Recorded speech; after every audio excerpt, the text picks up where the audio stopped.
lady, welcome to my channel. I'm going to take one more shot at the Franken-watch. So what I'm going to do is adjust the pallet fork dart. So I need to explain this to you. So I'm going to get out my world's famous explanation sheet here. So I'm going to try to draw this upside down. But what I have, the problem I have, let me just adjust the camera for a second. All right, we're back and that camera's rock and rolling back and forth. So the pallet fork comes up like this as an arm, like that. And there are the banking pins on both sides of the pallet fork. Then there is a mouth, and I'll just draw it like this, just to simplify things here. So there's the mouth. And then the mouth goes down like that, and there's an opening in the mouth like that. And that opening is where the impulse jewel enters. So you just remember that, okay? So right around, let's say, here, there is a dart. I'm going to get a red pen so I can better express that dart for you. All right, so right around here there's a dart. Now that dart, if you looked at this drawing from a different perspective, you would see, and it's probably going to be upside down for you, but I have no choice because I need to draw this properly. So I'm looking at it from a different perspective. There is what you'll see here, right at this angle right here, is where this goes out. Then it goes out again, right? And you're seeing, I'll just draw a line there, that's where this is right here. And then the banking pins would be right here, and another one on the opposite side, just like this. So when you look at the dart actually sticks up. So I'm going to draw it with like that. There's the dart sticking up. Now the job of the dart, if I can go way over here and draw the, I'm going to be very careful when I draw this, half moon, and then I've got this here happening. So this is the roller table that's staked on to the balance staff, and that roller table, there's the jewel, and I'll just make this jewel, there's the jewel right there, the one that I put on the other day. And if I look at it again from a different perspective, you're just going to see flat like that for the roller table, and everything is upside down here, by the way, just so I can draw it. And there's the jewel sticking up. That's the impulse jewel. That impulse jewel, and me dot dot dot dot dot dot dot dot dot dot dot dot. That impulse jewel fits into the slot here. So if I draw this like this, I would draw a half moon like this, like that, and then I would draw the roller table. See if I can't screw this up. This is theoretically round. And then that's the roller table. Oh, did I screw that up? No, I think it's fine. And the impulse jewel would be right here, right? Fitting in there, right? So what this dart is for, if I look at the roller table extends beyond where that dart is and goes like that. That's the roller table. And what happens is that there's a little half moon there, and the dart comes up from that half moon, and then there's the pallet fork, right? Like that. And as the watch rotates, as the balance rotates counterclockwise and clockwise, the impulse jewel is fed into the pallet fork. But if it'll only go into the pallet fork because this dart is completely aligned with the half moon that's in the table, the roller table. So if it tries to get in, it prevents the pallet fork actually from going left or right until that dart is available to that half moon, like it enters the half moon, and at the same time the bounce, the impulse jewel is entering the mouth, right? So the dart prevents this from going left or right, the pallet fork from going left or right, until the time that it enters, and then it pushes, the pallet fork will push the roller table to the left or to the right, and as it pushes, then this goes this way, and the dart is no longer in that slot. So it actually prevents, the dart actually rides on the edge of the, it ends up riding on the edge. I'll just draw a bunch of darts here. On the edge of the roller table, keeping the pallet fork left or right until it gets to this point here. And when it gets to this point here, it's no longer on the edge, it's inside that half moon. So, or it's beside the half moon. So what I think is happening to what I've been calling the Frankenwatch, I apologize to the owner, but it's a nice name for it, is that the dart is that as I turn this watch, when this watch is sitting in this position, it runs perfectly. When I turn the watch upside down, which is actually face up, that pallet fork is actually moving upward, right? It's gravity's pulling it down, but if I do it from this perspective, it's moving upward. If it's moving upward, there is a chance that that dart is interfering with the actual roller table, and that's what's causing it to stall. So my last shot at repairing this watch is going to be basically taking some of the top off that dart and then trying to bend it back a bit. So I'm going to see if I can do that, because it's I've lost all hope. I'm actually going to try to do this, which means I've got to once again disassemble this watch right down to its bare bones again, and then after I've done that, I'm going to take off the plates, I'm going to take off the pallet fork, and I'm going to adjust that dart. You can't do that with the pallet fork in place because you'll put stress on the pivots, on the pivots right here. So there's the pallet fork, and if you can look at that, you can almost see the dart, right? So the pallet fork is there, and it goes left and right, and you can see the dart would be right there, where I'm pointing right there. That's that dart. So that may be too high, and it may be too forward. I don't really think it's too forward, I just think it's too high. So, and it's interfering with the action of the pallet fork and the roller table. So I'm going to take this apart and then do work on it, and then put it all back together again and see what I've gotten. So I'm not going to bother showing you me disassembling it. I will come back when the pallet fork is out. I took the power off the watch, and now I'm just going to disassemble the plates here. I have to disassemble the bridge for the balance, for the bridge for the mainspring, and I'm going to just leave the screws exactly in order here. That way when they go back in, they're the exact same. They're going back in exactly the same.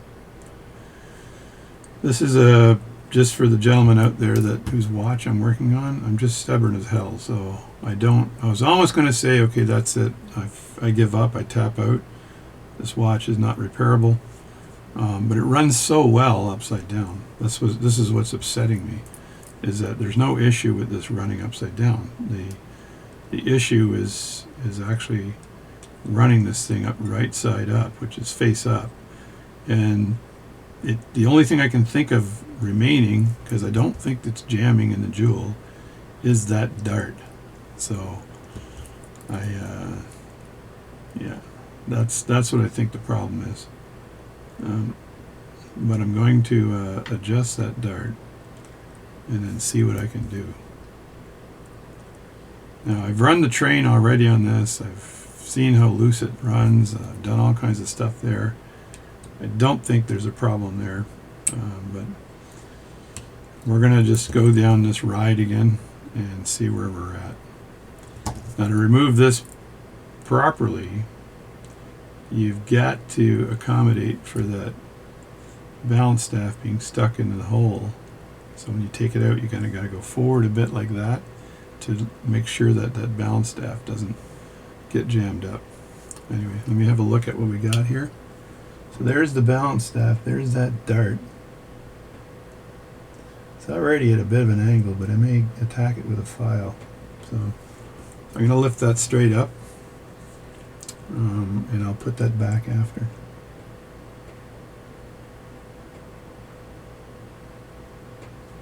So there's the balance staff. Let me move all this out of the way so it doesn't get crunched or interfered with. So there's that dart. It's already bent back ever so slightly. But what I might do with this thing is file it down a bit. So I'm going to have a look at it under my microscope to make sure there's no crazy funky stuff going on. But let me just give you a little bit of a close-up. There it is there. There's that dart I was talking about. And adjusting that dart, you would move that slightly backwards. So I just punch it backwards ever so slightly. I could probably do that with pliers because that dart is made of brass, I believe, not steel. So I'm going to have a look at that. But you can see the interaction of the dart with the pallet is essential. So if I take this, I'm going to take this out for a second. I'm just going to drop this on the mat, and I'm going to take this off. And I'm going to just loosen that up a bit and turn that upside down like that, so you can see what I've got here. So that's basically the pallet fork interaction with the balance staff. So if I look at this interaction, what I have here is it would go this way, and the jewel would be entering the pallet fork at this angle like this. It's very tight, right? Because it's the whole interface is very tight. And then that dart is right there.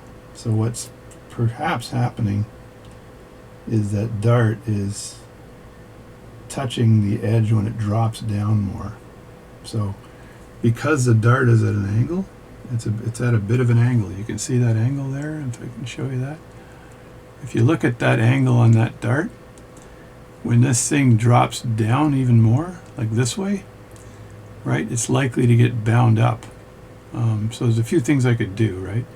I can file it down a bit to remove some material and that might free it up. I don't know if bending it back any further would help me, but I think filing it down might. So I may just attack it with a file, but first I'm going to look at this under the microscope. And that's given that the dart is the actual issue here. So I am going to do this under my stereo microscope. The first thing I want to do is grab this piece very carefully.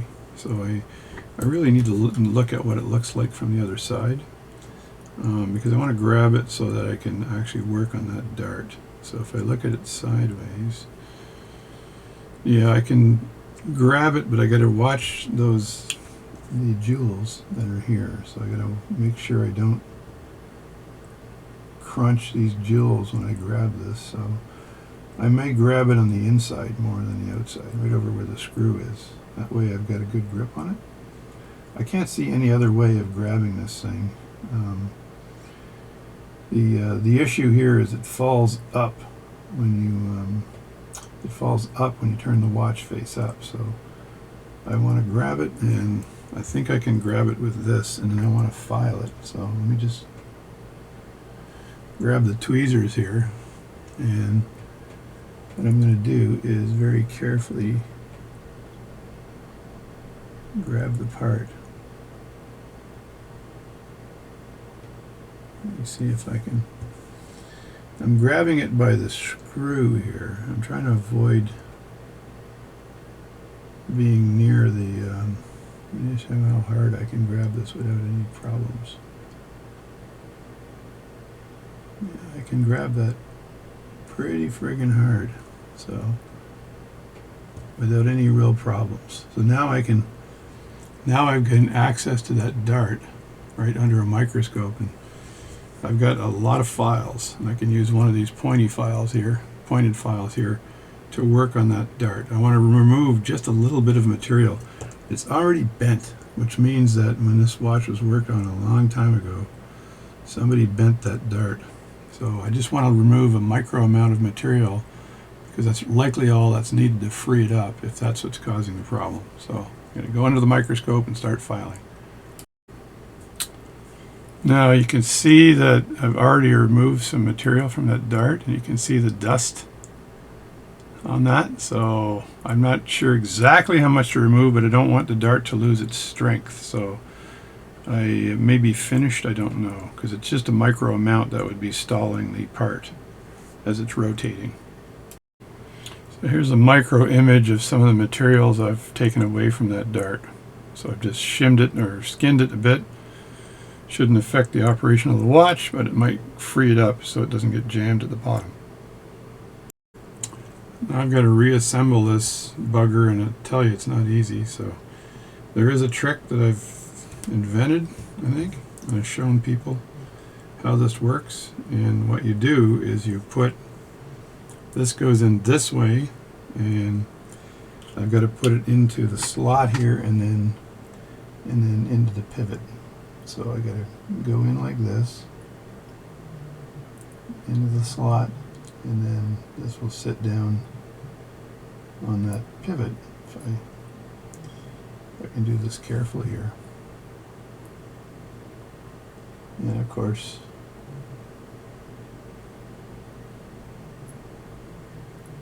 it's a bit of a pain to do this, but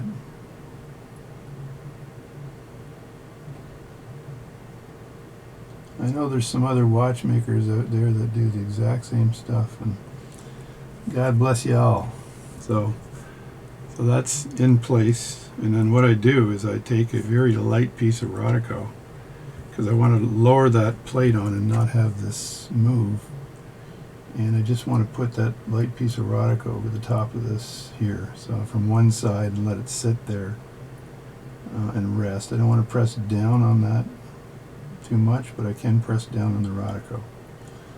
So I press down on that Rodico to put that in place. It's going to naturally put a little bit of pressure on that balance cock or balance fork. So just like that, and that'll put a little bit of pressure on the balance fork downward, but keep the fork in the jewel. So, but before I put this together, I want to put a little tiny bit of this oil, which is Mobius 9415. I can never remember the name of this stuff. 9415, and it's meant to lubricate the pallet forks. So let me just get my oiler and do that.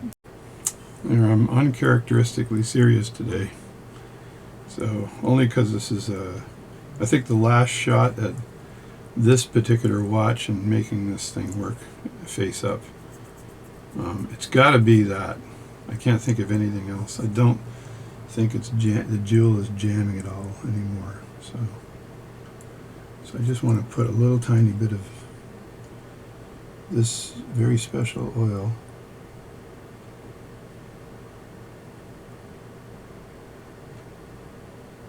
on the face of the pallet stones, the pallet fork stones.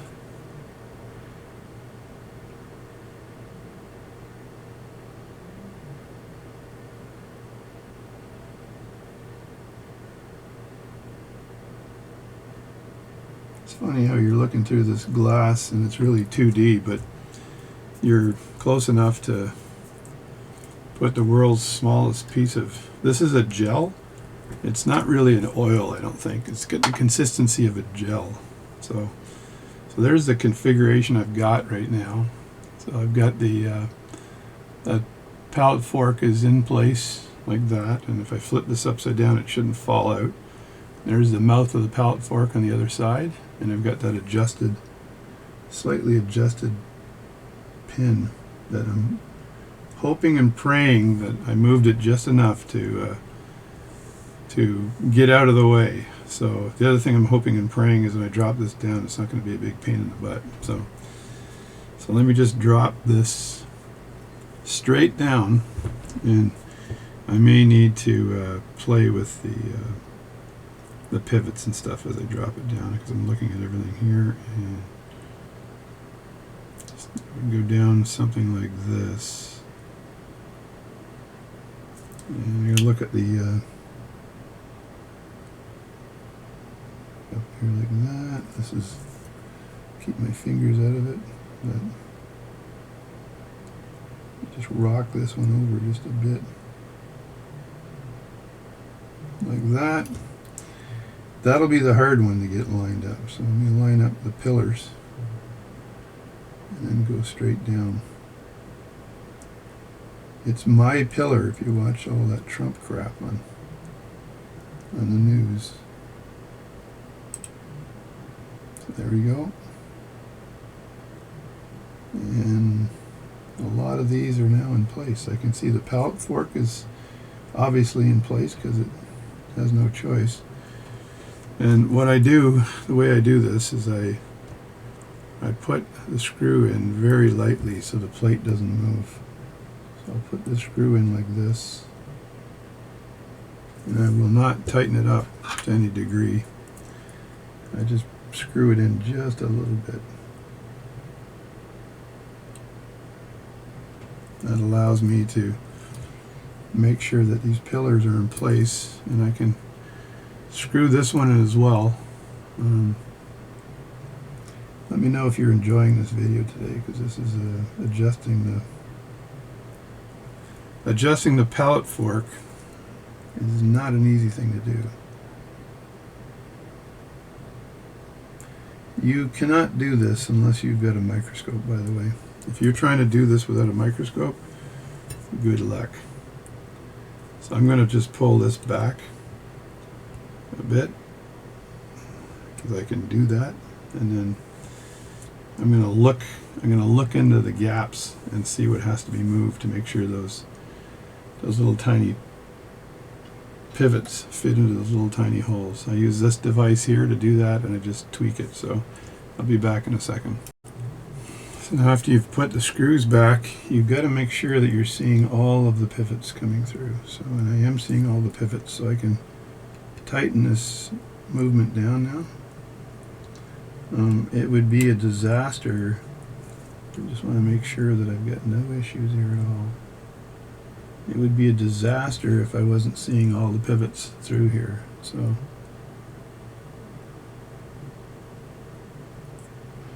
and before I do the final tightening, I want to grab this little piece of Rodico out of here.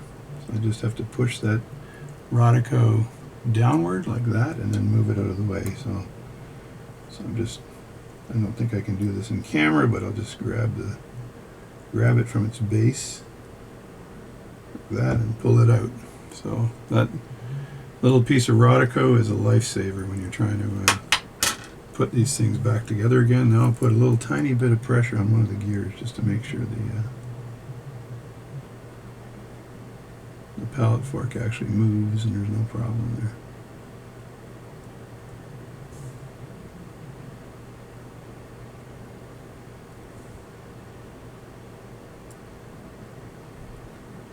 Yeah, we're good. It's got it all. It's moving nicely, so no problem there. That's tight.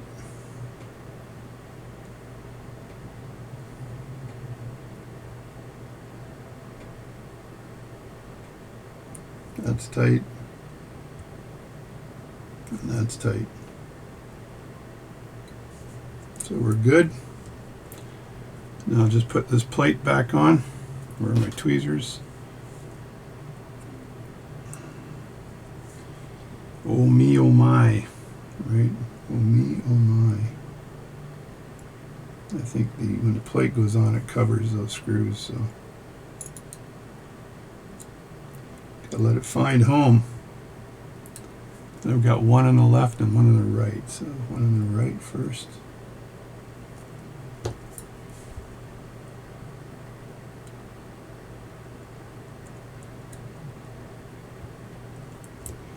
and then one on the left. And what you want to make sure when you're tightening these screws here is that you don't strip the screws, or the head of the screw head doesn't come off.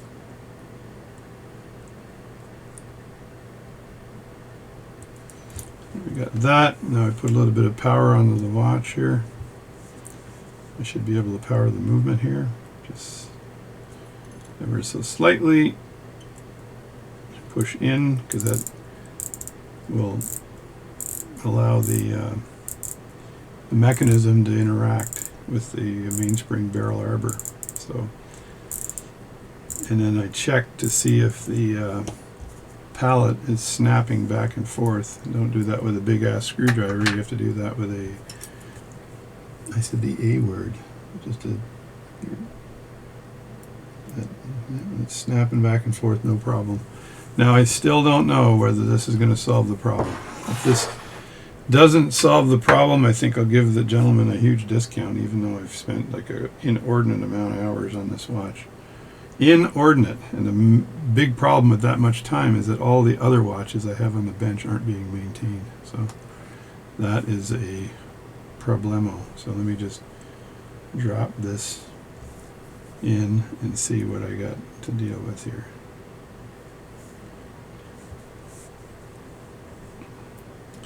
It's going to enter this way, so I've got to put it at this angle here, set it in, and then turn it.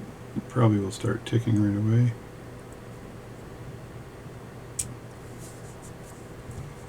There we go. And I know I've shimmed it, so I know I have to shim it just a bit. Shim, shimmery, shim, shimmery, shim, shim, shimmery. I'll put the shim in. The shim just goes right beside that screw, so I'm just going to do that. I'm doing a lot of praying right now, by the way. I'm just hoping that this thing actually goes in place and there's no problem. There we go. The shim is going in very nicely. I don't need that shim to go super deep. I just need to get it in there. And that's just a fine adjustment to where that pivot is that I was working on from before. I can see a little piece of Rodico in my tweezers. I got to make sure I get rid of that so it doesn't end up somewhere inside the watch. So that's that there. Now I'll screw this down. You know, I'm really praying right now. If this slows down again, I'm like, okay, I give up. It's not the dart.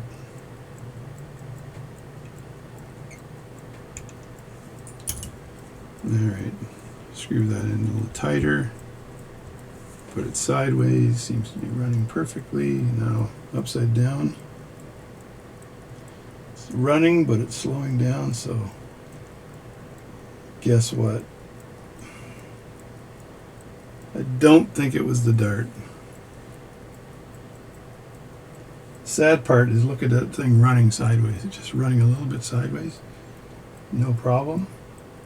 And then if I run it face up, it runs extremely well. But the minute I put the thing upside down, it's jamming, and I'm not sure if it's the jewel, if it's the what. I know it's not the jewel because I run this thing free. But that's it for this video today. I may give up on this, give the gentleman a deal of a lifetime here, but I can't spend any more time on this watch. If it was my watch, it would be done and dusted. Runs really well like this though. So I adjusted the dart, and the dart adjustment did not seem to fix the problem. So if it's not the upper jewel, I'm not sure what it is. So this is disappointing, by the way. So I'll be reassembling this watch and returning it, and he can pay me less if he wants, but we'll see. Anyway, sometimes watch work can be very frustrating. There's no guarantee you can fix it unless you start removing and replacing components, and then it's going to cost you a lot of money. So you don't want to do that. So anyway, I'm JD. Welcome to my channel. So I did adjust that dart on the pallet fork.